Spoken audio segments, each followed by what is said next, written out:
The sun hung heavy in the sky, spilling golden light over a small village nestled among rolling hills. Farmers worked in the fields, children laughed in the distance, and merchants shouted their prices in the marketplace. Amidst this bustling life sat a frail man, cross-legged on the dusty roadside. His bowl, cracked and nearly empty, lay before him as if mocking his condition. He was known simply as the beggar. His face was weathered with lines of sorrow, his hair streaked with dust, and his clothes, torn and patched, barely clung to his frail body. He watched the villagers pass by, some with baskets of rice, others with sweet fruits or fragrant bread. Yet no one stopped. Most averted their eyes, hurrying past as though his poverty was too shameful to witness. The beggar sighed deeply, his voice a whisper only he could hear. Why am I always poor? Why does life only give me suffering while others live in comfort? I ask for so little, just enough to survive. Is the world blind to me, or am I cursed by fate itself? Every day he repeated the same routine, stretching out his hand, hoping for a coin or a scrap of food. Every night he went to sleep hungry, his stomach gnawing at him, his spirit weighed down with despair.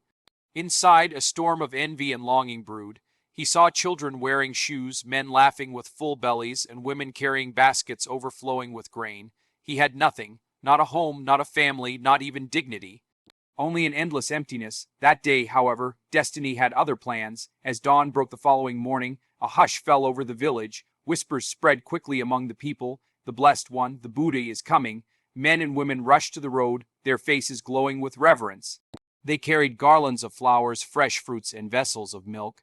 Children skipped with excitement, their laughter filling the air. The beggar stirred from his half, sleep beneath a tree. He rubbed his tired eyes and looked toward the commotion. A group of monks, draped in saffron robes, walked slowly and gracefully into the village. At the center of them was a serene figure, the Buddha himself. His presence radiated calmness, as if the very air bowed in silence to honor him.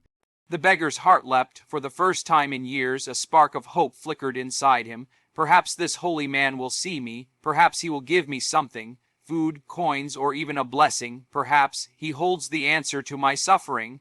Trembling with anticipation, the beggar pulled himself up and stumbled toward the gathering crowd. He clutched his bowl tightly, his eyes locked on the figure of Buddha. When the people knelt, offering fruits and flowers, the beggar fell to his knees too. His voice shook as he cried out, "Blessed one, please look upon me. Why am I poor while others are wealthy? Why has the world given me nothing but misery?" The crowd grew silent. All eyes turned toward the beggar, waiting for Buddha's reply. Buddha stopped. His calm gaze settled upon the beggar, and for a moment it felt as if the entire world had paused. No judgment lingered in his eyes, only deep compassion. In a voice as gentle as the morning breeze, Buddha asked, "Tell me, my friend, what have you given to the world?" The beggar froze. The question cut deeper than any wound. He stammered, "Me give, but I have nothing. I own nothing. I am too poor. How can a man like me give when I have nothing to offer?" Buddha's lips curved into a soft, knowing smile. He replied, "Everyone has something to give.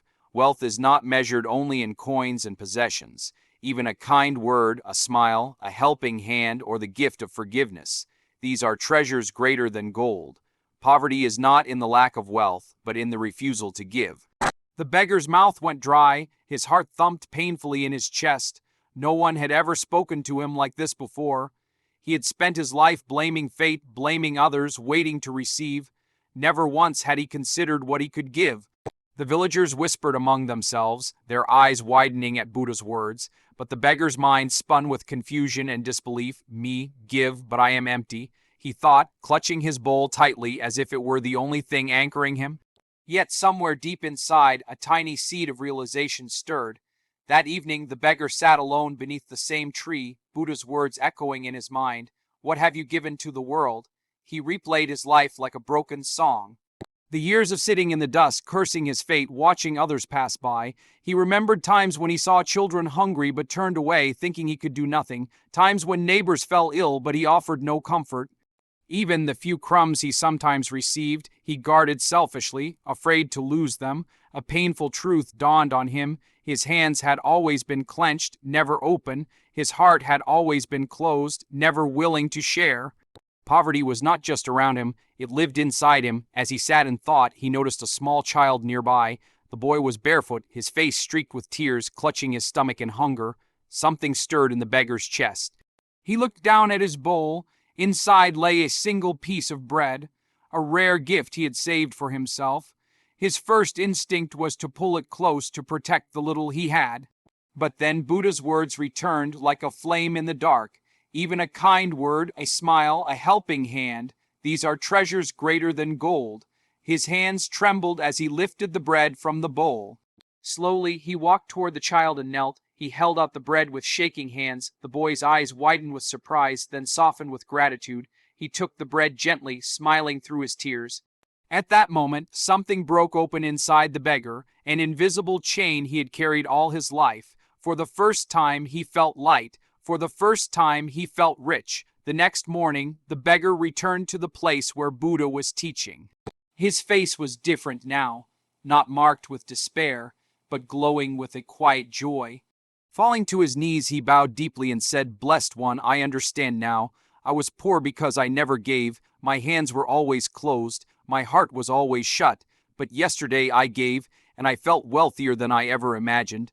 Buddha's eyes glistened with compassion as he nodded. "Yes, my friend, true wealth is not measured by gold or silver, but by the richness of the heart. The more you give, the more abundant your life becomes. A person may have treasures yet feel empty. Another may own nothing, yet overflow with joy because they give freely. Remember this truth. You are poor only when you refuse to give." Tears streamed down the beggar's face, but this time they were tears of gratitude, not despair. The man who once cursed his fate now saw the world with new eyes. He no longer begged for scraps of food or coins. He sought opportunities to share kindness, however small, and slowly, something remarkable happened. The villagers began to notice.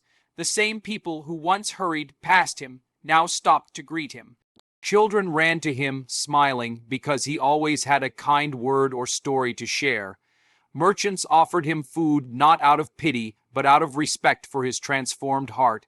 He was still poor in possessions, yet richer than kings in spirit. For he had discovered the greatest treasure of all, true wealth, born not from receiving, but from giving.